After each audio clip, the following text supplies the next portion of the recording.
On va pouvoir commencer cette première conférence.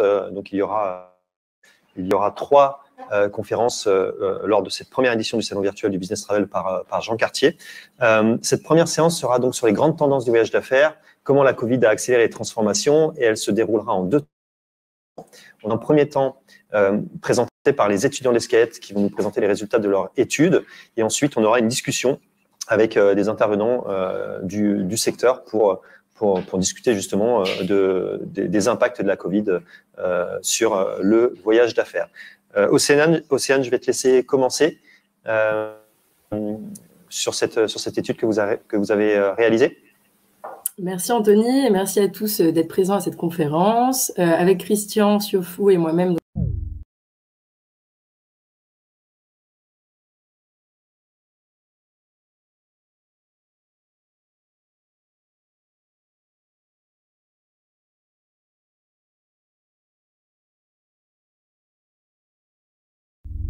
la société a été impactée.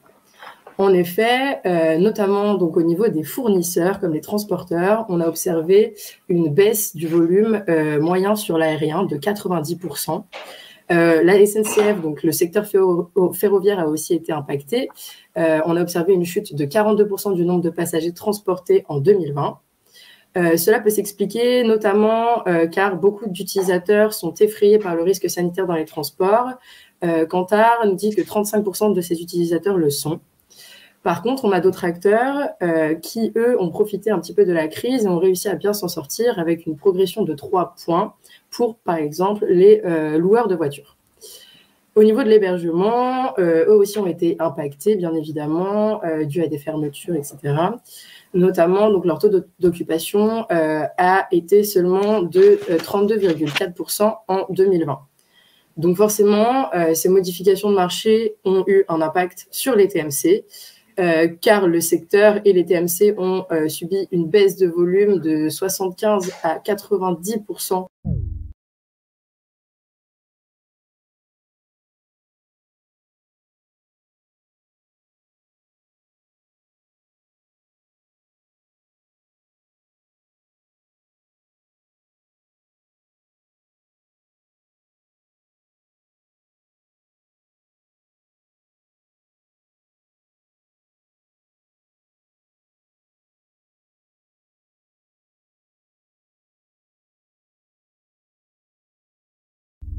La FTM, une reprise ou un retour à la normale, si on peut dire, ne serait pas prévu avant 2025. En effet, on estime que le second semestre aura un volume estimé entre 35 et 45% par rapport à l'année 2019.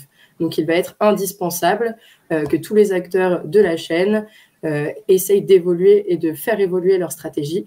On sait qu'il y a déjà certaines entreprises, 51% des entreprises, qui ont déclaré qu'elles continuaient à suspendre ou à annuler totalement les déplacements professionnels. Et 21%, notamment des intervenants de GBTA, affirment que leur entreprise a déjà introduit des restrictions de voyage sur leur politique voyage. Donc, bien évidemment, suite à ces nouveaux constats, on va avoir de nouvelles tendances qui vont émerger, de nouveaux besoins chez les collaborateurs. La définition d'un déplacement professionnel va devenir de plus en plus floue pour les entreprises, devient déjà de plus en plus floue, et on se demande quels vont être les déplacements qui vont perdurer, qui sont réellement utiles, ou bien ceux qui vont totalement disparaître. Et pour répondre à cette problématique, donc je vous propose de retrouver sur la slide suivante un arbre de critérisation qui va permettre en fait de prioriser l'importance de la réalisation ou non d'un déplacement professionnel. Donc, sur cette slide, vous allez pouvoir retrouver un arbre qui va recenser de nombreux critères qui vont apparaître. Ces critères répondent aux enjeux de la RSE auxquels une entreprise est confrontée. Et on va pouvoir distinguer grâce au code couleur que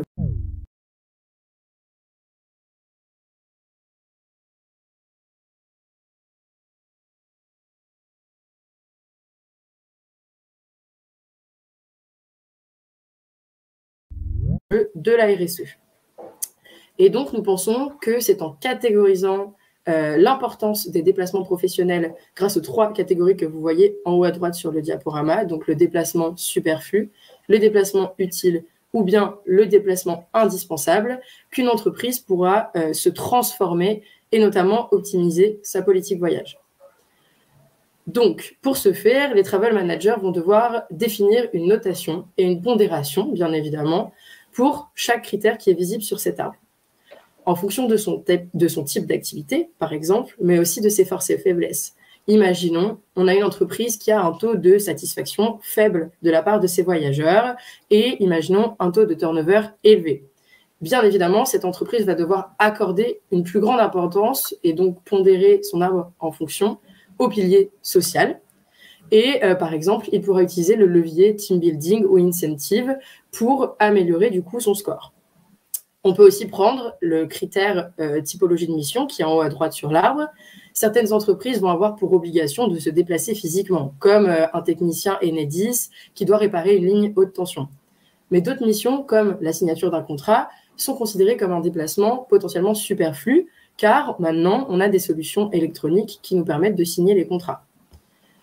Donc pour conclure, ce système va permettre un gain de productivité et de confort pour le collaborateur, car il aura potentiellement moins de déplacements, donc moins de fatigue et moins de perte de temps de travail dans les transports, mais aussi un gain d'argent, car on aura donc moins de coûts, moins de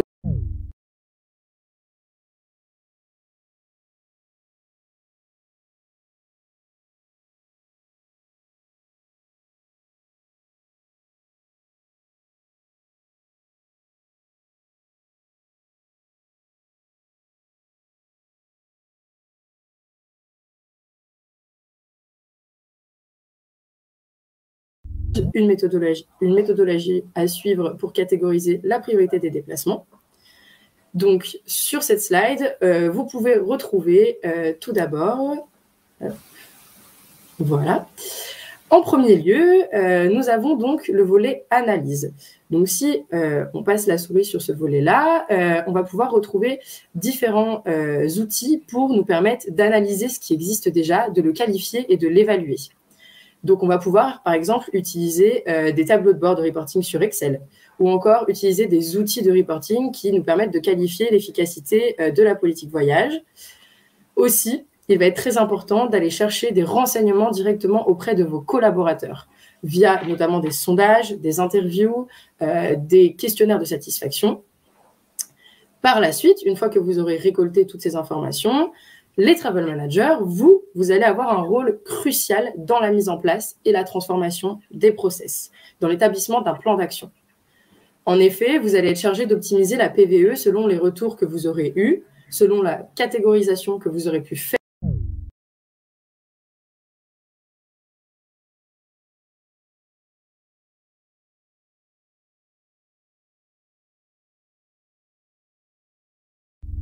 Transformer la politique d'achat, négocier de nouveaux termes ou de nouveaux contrats, etc. Et dans un troisième temps, les travel managers vont devenir la pierre angulaire de l'intégration de cette nouvelle PVE au sein de l'entreprise. En effet, il va falloir être très pédagogue et communiquer auprès des équipes, auprès des collaborateurs en interne, notamment autour des bienfaits de la nouvelle PVE, et donc pratiquer le change management avec finesse. Et ensuite, vous allez aussi pouvoir donc prendre les retours de vos collaborateurs par rapport à ces nouvelles mesures. Et donc, on est dans un cercle vertueux et on revient à l'analyse de l'existant, ce qui nous permet d'être en transformation et en adaptation continuelle. Vous avez aussi la possibilité d'utiliser quelques KPI d'analyse qui sont, par exemple, le taux de satisfaction des collaborateurs, le nombre de déplacements, les retombées économiques, la satisfaction client, etc., etc. Donc, nous avons vu que chaque critère de cet arbre de pondération nous permettait de répondre à un ou plusieurs piliers de la RSE. Mais alors, pourquoi et comment intégrer la RSE au sein d'une entreprise et aussi dans les outils Travel and Expense? Et là, je laisse la main à mon collègue Christian. Christian, tu vas donc nous parler désormais de la RSE? Tout à fait. Alors, tout d'abord, c'est vrai que c'est impossible à éluder comme tendance quand on parle de business travel, la RSE. Alors, la RSE, déjà, c'est très important de comprendre et de rappeler qu'est-ce que c'est. Ce qu'on appelle la responsabilité sociétale des entreprises repose sur 3 piliers. Un premier pilier environnemental, c'est-à-dire aujourd'hui, moi, en tant qu'entreprise, quel est l'impact que j'ai sur mon environnement? Un deuxième volet économique,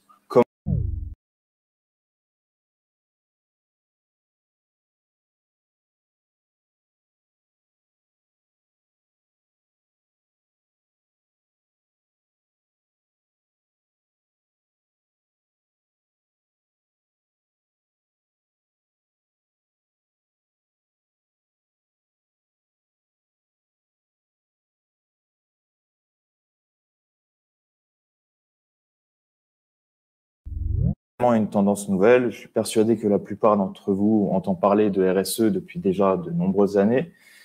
Oui, mais là où il y a une nouveauté, c'est que jusqu'à présent, on englobait principalement le volet environnemental. Et aujourd'hui, on observe vraiment chez l'ensemble des acteurs de plus en plus qu'on intègre les volets économiques et sociaux. Je vous propose de nous intéresser un peu plus précisément aux enjeux autour de ces nouvelles pratiques sur la slide suivante. Alors, le premier enjeu, c'est de partir du principe qu'on va avoir une réalité économique derrière ce déplacement. Voilà, donc on va partir du principe que la première chose à avoir en tête, c'est qu'on a une réalité économique derrière ces déplacements. Qu'est-ce que ça veut dire? Ça veut dire qu'aujourd'hui, lorsqu'on va parler à une entreprise cliente, il faut garder en tête que le travel va représenter un de dépenses, plutôt élevé qui plus est, et qu'on aura plus tendance à restreindre les pratiques plutôt qu'à mettre en place des nouvelles, à moins que celles-ci nous permettent de faire des économies. Donc c'est un point qui est important à avoir en tête.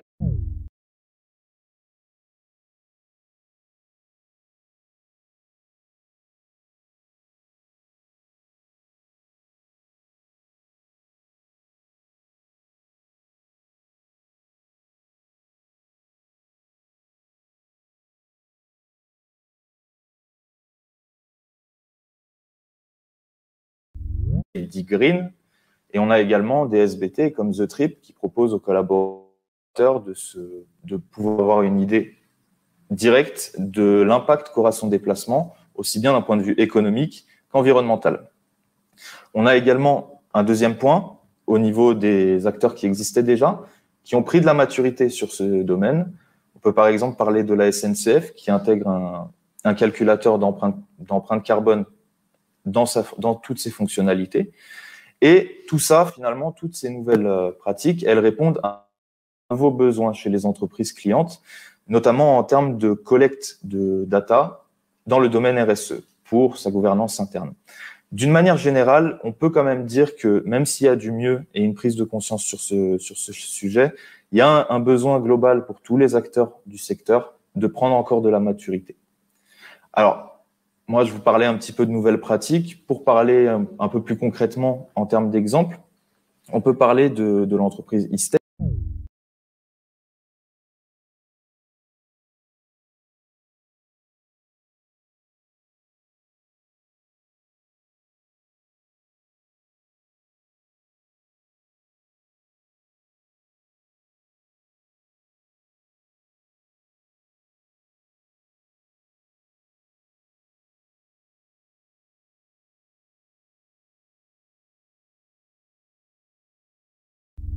Qui ont dû repenser leur modèle de distribution, notamment en adoptant des pictogrammes permettant ainsi aux collaborateurs, lorsqu'ils cherchent à réserver sur leur site, d'avoir une idée précise des brevets, des écolabels, mais aussi de tout ce qui va être normes sanitaires en vigueur dans ces hôtels pour pouvoir faciliter sa réservation. Alors, évidemment, je vous parle nouveaux marchés, je vous parle nouveaux acteurs. Donc, qui dit nouveaux acteurs dit nouveaux outils, et nouveaux outils dit nouveaux indicateurs de performance. Alors, on peut par exemple parler du taux de parité homme-femme sur un plan social, ou plus sur le plan écologique des économies d'eau ou de la politique zéro papier qu'on adopte ou pas. Enfin, ce qui est important à retenir sur ce point-là, c'est qu'on va avoir des outils qui interviennent à plusieurs niveaux. On va avoir un premier niveau d'outils qui va être de se dire que l'outil va nous servir à mesurer l'utilité ou non d'un déplacement. Pour ça, on va mettre principalement on va mettre l'accent sur l'impact qu'on va avoir sur l'environnement. Un deuxième niveau, ça va être de transformer l'entreprise à la fois en interne et en externe. À ce titre, on peut parler par exemple de l'outil ZEI qui permet sur la base de calculs réalisés sur plusieurs KPI, notamment sur la gouvernance interne, sur l'environnement et sur le plan social, de donner des informations sur l'entreprise. Et enfin, un troisième niveau, ça va être le niveau de transformer réellement l'usage des collaborateurs. À ce titre, on peut parler, je vous parlais précédemment du SBT The Trip, qui est un bon exemple puisqu'il intègre aujourd'hui la solution Zoom dans son SBT. C'est exactement la même situation pour Amadeus avec son GDS Sidetree qui a un partenariat avec Microsoft Teams.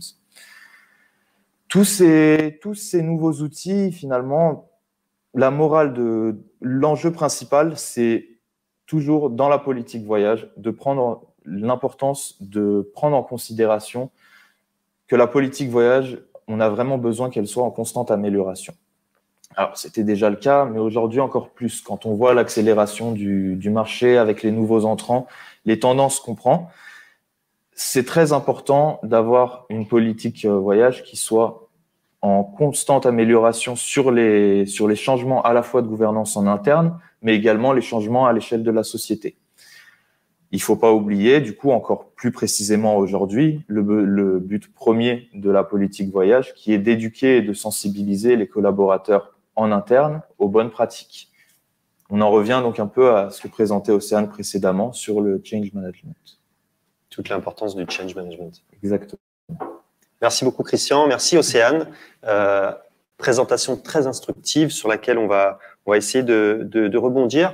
Je voudrais, avant de commencer cette discussion, présenter les intervenants qu'on a l'honneur d'avoir parmi nous.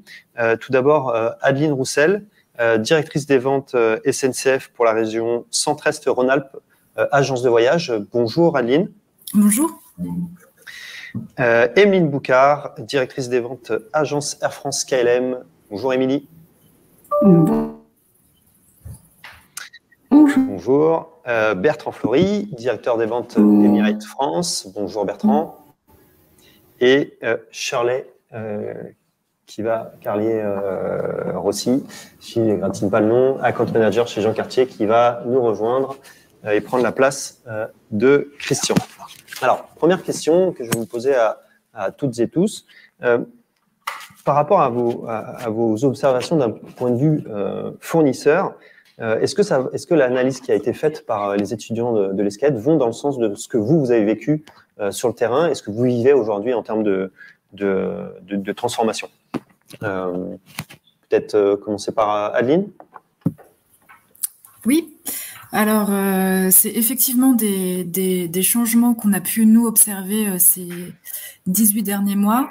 Et ils l'ont très bien précisé d'ailleurs, pour tout ce qui est question environnementale, c'est une tendance qui était déjà installée avant le Covid, mais il y a en plus maintenant toute la partie volet économique qui joue encore plus et qui vient encore plus tendre les choix des entreprises sur leur façon de voyager pour les raisons professionnelles. Très bien. Émilie, chez Air France, on reçoit un petit peu cette pression économique aussi sur les choix des déplacements?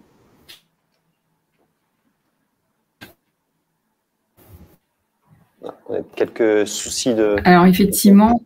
Non, c'est bon. Oui, alors déjà, je m'excuse pas de répondre en espérant que vous m'entendez. Est-ce que vous m'entendez correctement ou pas? Oui, on entend. Je suis désolée, ça va être compliqué. On n'a pas de retour. Vous m'entendez, d'accord. Oui. Très bien. Alors, excusez-moi pour quoi les déplacements, rien de tel que les déplacements physiques pour mieux se recevoir. Et c'était pas prévu, mais voilà. Toujours est-il que oui, on reçoit ces tendances, on voit également ces tendances, et ça se voit notamment sur la diminution des allers-retours journée. Paradoxalement, en fait, les voyages sont un peu plus longs, c'est-à-dire qu'on se rend compte que les gens concentrent le besoin de voyager sur plusieurs jours, et il y a beaucoup moins d'allers-retours journée. C'est intéressant ça comme analyse. Et c'est vrai effectivement que les quelques petits soucis techniques qu'on peut avoir prouvent le besoin qu'on a besoin de se voir et de se revoir en physique plutôt qu'en distanciel. Mais bon, les conditions sanitaires ne nous permettent pas encore de profiter pleinement de ça. Bertrand, par rapport à ce qui a été présenté par les étudiants de l'ESCAET, est-ce que ça vous fait réagir? Est-ce que ça correspond à quelque chose que vous ressentez, que vous avez ressenti? Bertrand est en mute. Bertrand est peut-être parti également. C'est pas très grave. On va enchaîner. Shirley.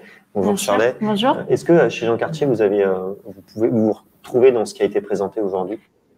Bien sûr, effectivement. la pause mondiale qu'on a tous connue, qu'on a tous subie, nous a aussi impacté en tant qu'agence, puisque nous avons dû réduire nos effectifs.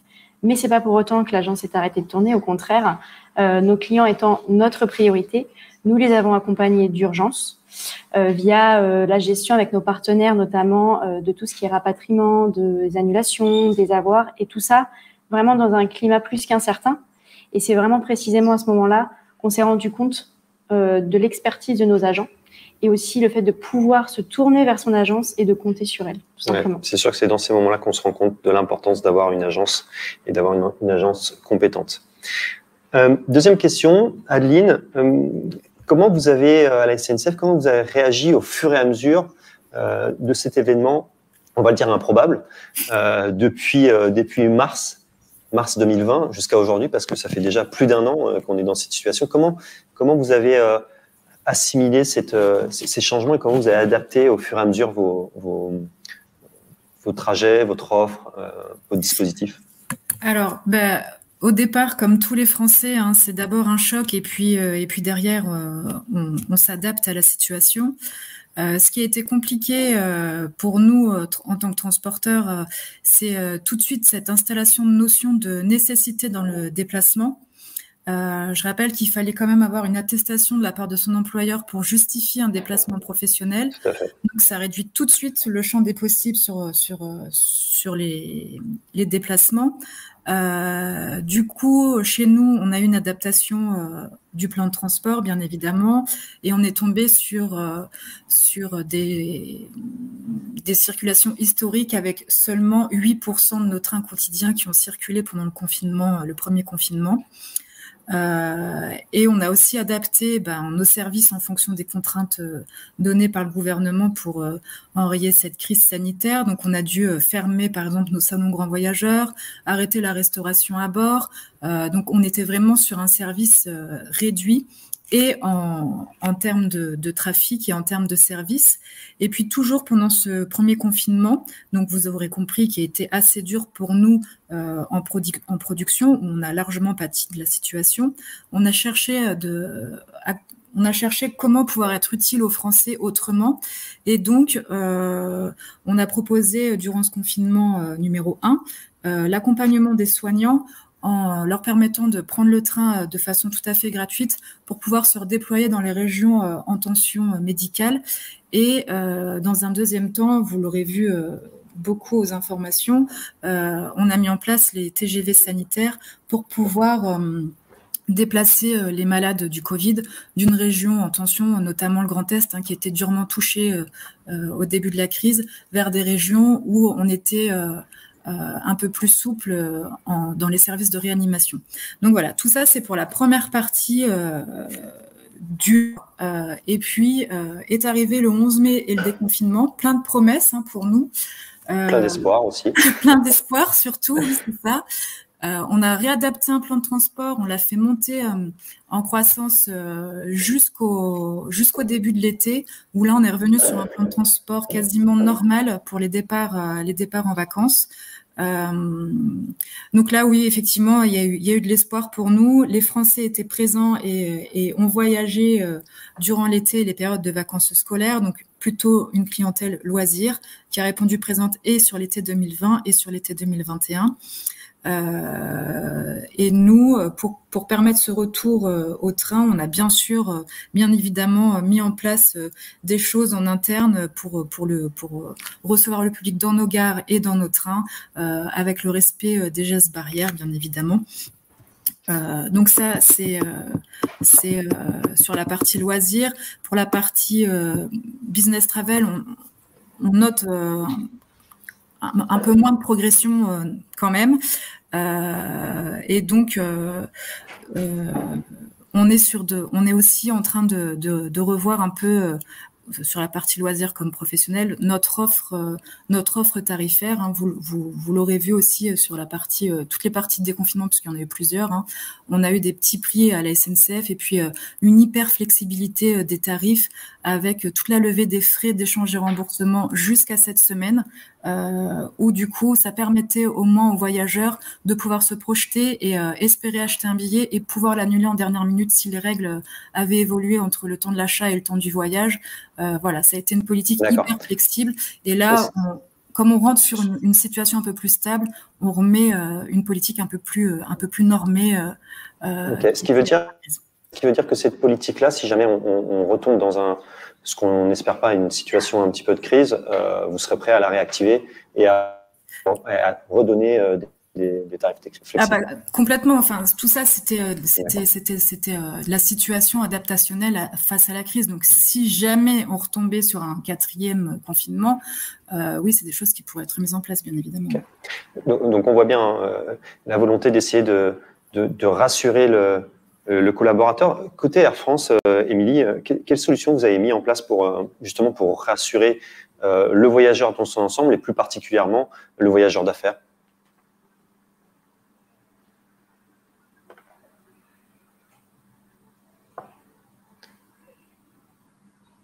Je ne sais pas si Émilie nous entend. J'en profite à tous. Si vous avez envie de poser des questions, n'hésitez pas à poser les questions. On me les transmet et je peux les lire en live et donc essayer d'y répondre. Je ne sais pas si Émilie nous entend. Oui, c'est un peu compliqué. Peut-être essayer de couper la caméra, ça améliorera le son. Est-ce que Bertrand a réussi à se reconnecter? Si oui, qu'il me fasse un signe. Nous, on ne l'entend pas. Peut-être que le mieux, Bertrand, c'est de se déconnecter, de se reconnecter. Émilie, on ne vous entend toujours pas. Ouais, alors pour le coup, moi, je vous entends. Là. Je suis désolée, je ne sais pas ce qui s'est passé entre les deux. Enfin, c'est très, très instable. Si vous pouviez juste répéter la question, ça serait parfait. Je suis sûre de pas répondre. Est-ce que de votre côté, justement, on voyait qu'il y avait nécessité de rassurer le voyageur et plus particulièrement le voyageur d'affaires? Quelles actions vous avez mis en place côté Air France pour rassurer le voyageur d'affaires?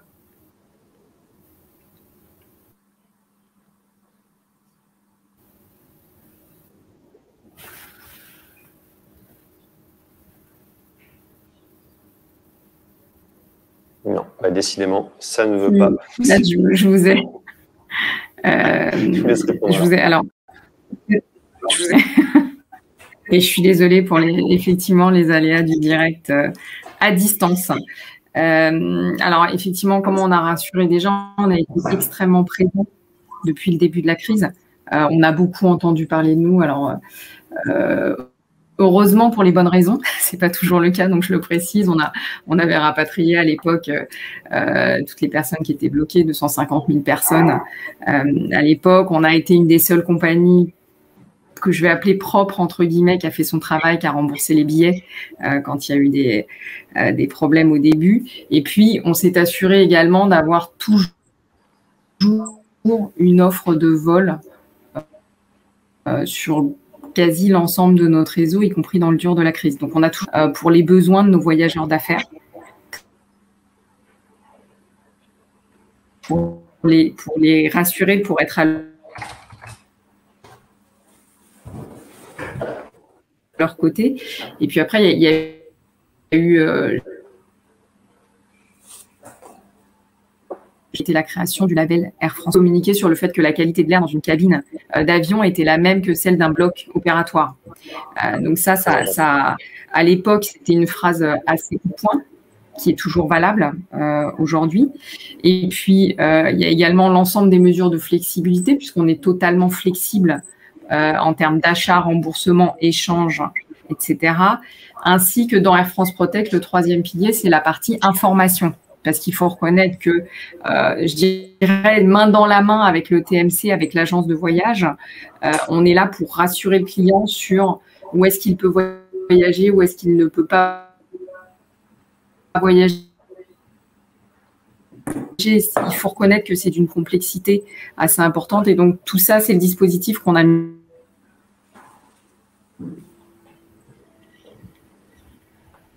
Très bien. A priori, ça a de nouveau coupé. Merci, Émilie, pour cette réponse très complète. Bertrand, qui est de nouveau parmi nous. Parfait. J'ai une question pour vous, Bertrand. Vous, chez Emirates, vous avez eu du en plus de tout ça, de plein fouet, le caractère mondial de la crise, qui est un des caractères les plus particuliers de cette pandémie. Comment vous avez réussi à gérer la complexité des différentes fermetures de frontières, d'ailleurs, fait qu'il y a toujours lieu aujourd'hui? Comment vous faites? Vous m'entendez? Très bien. Bon. Parfait. On va y arriver. Donc, pour répondre à votre question, je voulais déjà revenir sur un premier chiffre qui a été cité par les SCAET, qui est une baisse de 90% du trafic aérien. Malheureusement, nous sommes inclus dedans, hein. Les chiffres se sont reflétés chez nous. Donc oui, caractère inédit de cette crise, puisque mondiale et surtout dans la durée, parce qu'il y avait déjà eu des crises mondiales, mais pas dans cette amplitude de durée. Et nous, étant que compagnie long courrier, ne faisant que des vols long courrier, on l'a bien sûr subi de plein fouet, avec la complexité qu'aujourd'hui, on est sur un billard à 3 bandes, on doit on doit respecter plutôt les conditions des pays de départ. C'est pas un jeu très marrant, effectivement. Non, c'est pas très amusant, puisqu'en fait, il y a les conditions des pays de départ, les conditions des pays d'arrivée et les conditions des pays de transit. Et en ce qui nous concerne, puisque notre hub étant situé à Dubaï, on doit jouer avec donc voilà, le départ, le transit et l'arrivée. Donc, pour répondre à cette crise, je vais articuler ma réponse en 3 points. Il y a déjà une réponse sur le côté réseau. Donc, ce qui s'est passé, c'est que après avoir stoppé tous nos vols pendant une semaine, fin mars 2020, on a opéré un redéploiement progressif de notre réseau, mais surtout avec une volonté d'avoir un déploiement responsable et un déploiement rentable. Donc, en fait, à chaque fois qu'on réouvre une ligne, c'est suivant donc les caractères, comme j'ai dit, législatifs des pays, mais aussi avec une vision de rentabilité. Et par exemple, quelque chose que vous ne savez pas forcément, c'est on redéploie aussi en fonction du coup des activités cargo. Puisque nos avions, on a 150 777 dans notre flotte, et donc c'est toujours un équilibre passagers, commerciaux et cargo pour obtenir cette rentabilité. On a quand même eu la chance aussi que Dubaï, notre destination phare, est rouvert depuis le juillet 2020, donc depuis le 7 juillet 2020 pour être précis, ce qui est un cas assez unique puisque c'est une destination et business et loisirs et que l'ensemble des grandes entreprises françaises ont un siège à Dubaï. Donc on a cet effet là qui est bénéfique. Merci. Pardon. Merci Bertrand. Oui. Non, peut-être autre chose à ajouter. Non, je continue. Ouais, je continue. Non, parce que ça, c'est le premier pilier qui était le réseau en lui-même. Et juste pour vous donner les chiffres, aujourd'hui, on est à peu près à 120 destinations rouvertes. Et surtout, ce qui va vous intéresser, Départ France, nous avons rouvert nos 3 points de départ. Donc, nous avons rouvert Paris avec 2 vols et bientôt 3 vols quotidiens. Et nous avons aussi nos vols qui opèrent de nouveau depuis Lyon et Nice. Donc, nous avons rouvert nos 3 points de départ français. C'est dire aussi comment on mise sur le marché France. Le deuxième pilier de la réponse était sur le produit, donc l'adaptation du produit pour répondre aux normes sanitaires. Donc, je ne vais pas vous refaire le détail de tout ce qui a été mis en place, les masques, les gants, etc. Juste à retenir peut-être sur le produit haute contribution, puisque nous, nos tarifs business incluent une voiture avec chauffeur. Donc, la voiture chauffeur a été remise aux normes avec des parois de plexiglas entre le chauffeur et les passagers, et elle est désinfectée entre chaque trajet. Voilà. Donc ça, c'est la réponse aussi produit. Ça nous a aussi, on parlait tout à l'heure de RSE, ça nous a aussi permis de faire des accélérations de technologie avec, par exemple, à Dubaï, la mise en place du parcours biométrique. Donc, on peut faire 100% du parcours à l'aéroport de Dubaï en biométrique et donc sans contact. Et le dernier point très important aussi dans notre réponse a été une réponse commerciale puisque nos billets sont full flex, donc complètement flexibles, et ce, depuis maintenant plus d'1 an et jusqu'au 31 mai 2022. Donc, ça, c'est pour le côté réassurance passager. Tout billet Emirates que vous achetez aujourd'hui, et ceci jusqu'au 31 mai 2022, vous avez possibilité de changer, de modifier et d'annuler sans frais. Merci Bertrand pour cette réponse très complète. Shirley, de votre côté, avec les nombreux impacts, on en a un petit peu parlé, les nombreux impacts pour les voyageurs, quel a été le rôle de l'agence? Il a un peu changé, il a un peu pendant évolué. La crise. Oui, pendant la crise. Alors oui, on a, disons qu'il fallait vraiment gérer l'instantané. Donc le plus urgent, c'était d'accompagner les voyageurs. Et pour ça, nos agents, on a pu compter sur eux parce qu'ils ont vraiment surveillé chacune réservation ils ont checké ces réservations, ils ont aussi relancé tous nos fournisseurs, et ça pour assurer la pérennité des déplacements tout simplement. En interne, on a aussi en parallèle mis à jour en temps réel nos informations qui ont été relayées par des référents établis. Ainsi, donc, toutes les équipes du plateau, de chaque plateau, étaient informées et pouvaient à son tour informer tous nos voyageurs et nos clients. Et ensuite, après, on peut passer le relais à nos account managers parce qu'en tant qu'account manager, on assure vraiment un suivi personnalisé auprès de nos clients tout en les aidant justement à reprendre cette relance des déplacements et des voyages. Très bien. Peut-être une dernière question parce qu'on est un petit peu, on a pris du retard. Une dernière question, on n'a pas forcément, si on a entendu un petit peu la SNCF sur la partie RSE. Adeline, justement par rapport à ces changements profonds, comment vous vous positionnez à la SNCF? Qu'est-ce que vous mettez en œuvre? Alors, comme le précisaient tout à l'heure les étudiants de l'ESCET, on est, nous, sur les questions environnementales. C'est pas une nouveauté à la SNCF. Hein, on réfléchit à des projets depuis quelques années en arrière. Et ça va dans le sens de l'histoire, mais du coup, on aura bien compris là avec le confinement et la crise Covid que le carbone finalement c'est le nerf de la guerre contre le dérèglement climatique. Et ça c'est un enjeu sociétal pour toutes les entreprises, elles l'ont bien compris. Donc il le précisait aussi tout à l'heure, on fournit des bilans carbone à nos entreprises chaque année pour qu'elles fassent elles-mêmes, qu'elles dressent leur bilan. Ça c'est des choses qu'on faisait déjà avant la crise. On prévoit d'autres projets, notamment on a l'arrivée du TGV qu'on appelle nous TGV M en juin 2024. Ce TGV va être recyclable à 97%. Il aura un bilan CO2 allégé de 32% par rapport à l'actuel. Et il consommera moins 20% d'énergie lors de son utilisation. Donc, on va encore plus loin sur le matériel. Et puis, bien sûr, on a aussi des petites actions au quotidien, mais c'est aussi ça qui permet d'améliorer les choses. Donc, on forme la totalité de nos conducteurs à l'éco-conduite. On a aussi fait le choix de l'énergie verte pour l'attraction de nos trains. Et puis, les gestes simples, je vous le disais, ça peut être le remplacement des ampoules par des LED, la réduction des déchets, le recyclage, notamment dans nos bars TGV. On propose tout ça à nos clients chaque jour.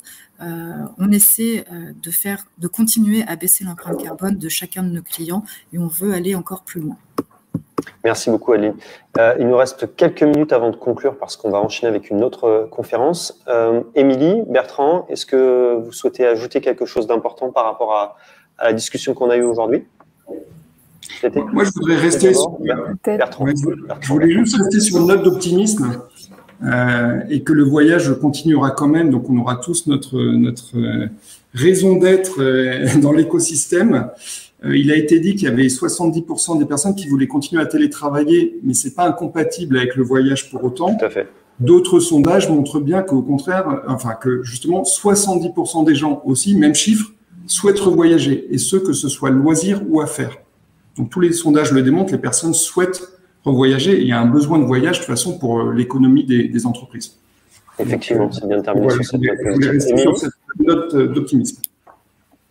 Et je suis tout à fait d'accord avec Bertrand. Effectivement, en tout cas, on a montré qu'on était dans les starting blocks pour accueillir nos voyageurs. Ça a débuté, pas assez, mais ça va continuer, j'en suis sûre. Et on met tous les dispositifs de toute façon pour parer au côté extrêmement particulier du voyage aujourd'hui, contraintes sanitaires, contraintes d'ouverture de frontières. Je pense qu'on a mis tous les dispositifs de flexibilité, d'information et même d'anticipation avec un produit notamment, je vais juste parler de Ready to Fly qui est quand même un élément pour le voyageur d'affaires qui lui permet de télécharger tous ses documents de voyage avant pour être sûr qu'il n'y a pas de surprise, mauvaise surprise à l'aéroport. Donc tous ces éléments-là contribuent à relancer le voyage alors qu'il soit loisir mais également affaires. Et donc on vous attend. Je pense qu'on le dit pas assez, mais il faut se rendre compte à quel point tout le monde, et notamment les entreprises, les sociétés du secteur du transport, ont été flexibles et agiles par rapport à cette crise et par rapport à ces inconnus. Donc je vous félicite tous pour ce que vous avez fait jusqu'à maintenant, et je suis sûr que ça va redémarrer très rapidement. Je laisse la parole à Shirley pour conclure cette conférence et on se retrouve à 11h sur une nouvelle conférence sur comment aborder les nouveaux défis de la sécurité sanitaire. Shirley, le mot de la fin. C'est à moi. Écoutez, je pense que nous sommes tous un peu en quête d'innovation, mais il faut l'avouer que chaque crise que nous connaissons dans le secteur nous amène à nous remettre en question et penser un petit peu vers l'évolution. Aujourd'hui, on parle beaucoup de notre vision existante du déplacement, mais on tend plus vers une vision plus globale, au final, de la mobilité. Et je pense que notre but à chacun, aujourd'hui, c'est vraiment d'accompagner notre client dans la définition de ses nouveaux besoins, tout en nous-mêmes nous redéfinissant avec de nouvelles offres et qui, nous l'espérons, s'inscriront dans la durée. Merci Shirley, merci à toutes et tous et à tout de suite pour la prochaine conférence.